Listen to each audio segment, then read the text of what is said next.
This weekend, we had one of the greatest League of Legends World Finals of all time, where the winners bounced for joy and the losers suffered a heartbreaking loss filled with bitter tears. The same weekend at Smash Summit 14, Mango won his second ever summit, where the fight for number 1 has been raging on as strong as ever. The top 8 was filled with great game 5s, heated competition, and heartbreak all around. However, contrasting those large-scale events viewed by tens of thousands, over in the UK, I got to witness something that to me was even more special than both of those things. At a small UK national called Myth 3, what I would witness, what would remind me, was the spirit of Melee. Competition is beautiful, and yet disgusting. Competition brings out the best and the worst of people. Behind every incredible win is a heartbreaking loss. One person's dreams crushed in the favor of another's. And I feel like we as competitors are always getting wrapped up in that feeling of loss. No matter how high the highs are, it's always our lowest points that we personally always remember, our worst losses and our biggest disappointments. If you asked me, I could easily recall my lowest point competing in Melee, but I'd have to think pretty hard to recall any point where a win has stuck out so much in my mind. At all these events, we saw someone who worked extremely hard just to fall short, and probably experienced that same feeling. Losing is never easy. It makes it feel as if there was no point to all the work you've put in, like everything you've done up until now was for nothing. And I think we see this in every competition or bracket we enter. It's all around us on tournament day. People leaving early, people raging, going on walks to cool off, or just sitting in the corner of the venue are things I'm sure we've all seen. However, one thing that I think is incredible about Melee, Smash, and I'm sure the wider FGC and competitive communities in general is the connections we form while we're there. Sure, I couldn't tell you about my greatest wins, but I sure as hell could tell you about the best memories that I have from tournaments. The time me and my mates got knocked out early and decided last minute to go to another event the next day, traveling 8 hours on 5 hours sleep at the smallest attempt at redemption in a local. The 1 AM friendlies at majors, the crew battles cheering on my friends with extremely stupid chants all to make them laugh, and the meal after it's all over. These are the reasons that I still compete in Melee to this day. As for me not being the best player in the room at tournaments, the bracket will most likely just end in a painful loss. What I saw at Myth 3 though, was a player embodying those moments I just described into the bracket run of his life.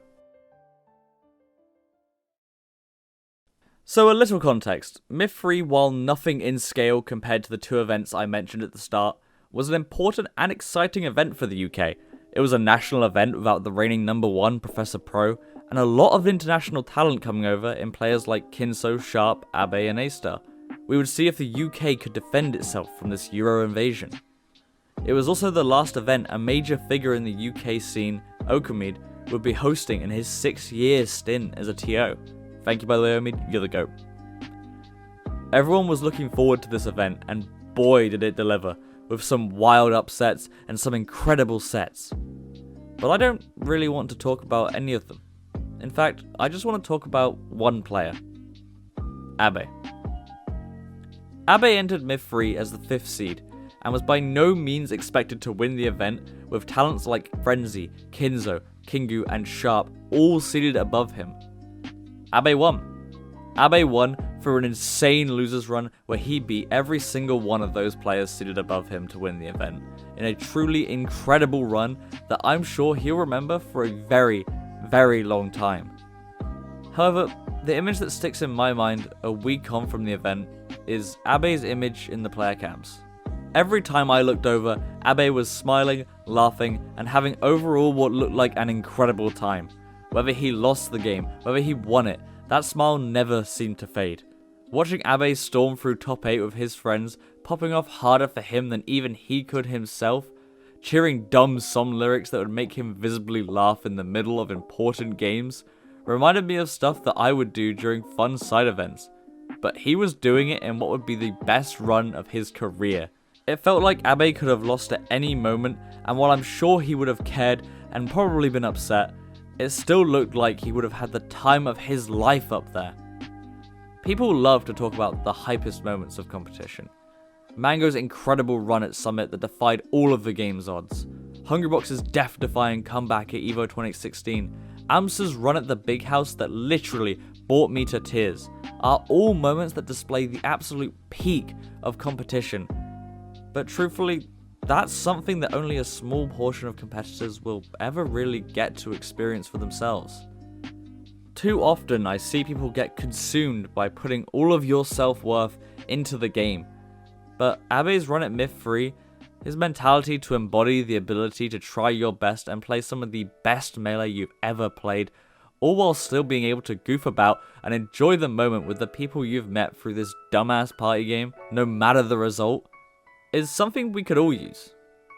And while passion is an amazing thing, motivation and self-improvement in competition are all incredible, sometimes it's good just to dial it back from all the stress of competition. And remember why you started playing in the first place. And that even though we give our all when we bump those fists, there's nothing wrong with taking in the moment, playing the game you love, and enjoying the company of the people that this great game has put you into contact with. Even if you lose, it's alright. There's always a good meal and some dumb shit waiting at the end. For me, that's what I would call the spirit of melee. Man, I walked the tightrope between cringe and wholesome in this video. I'm sure hope I didn't fall off it. But I'm feeling sappy, so I'm gonna write a sappy script, goddammit. If you enjoyed, please don't forget to subscribe. I really can't thank you guys enough for getting me to 2K over the past month. The momentum has been absolutely insane. I really can't wrap my head around it. So thank you all so much for watching, and see you next time.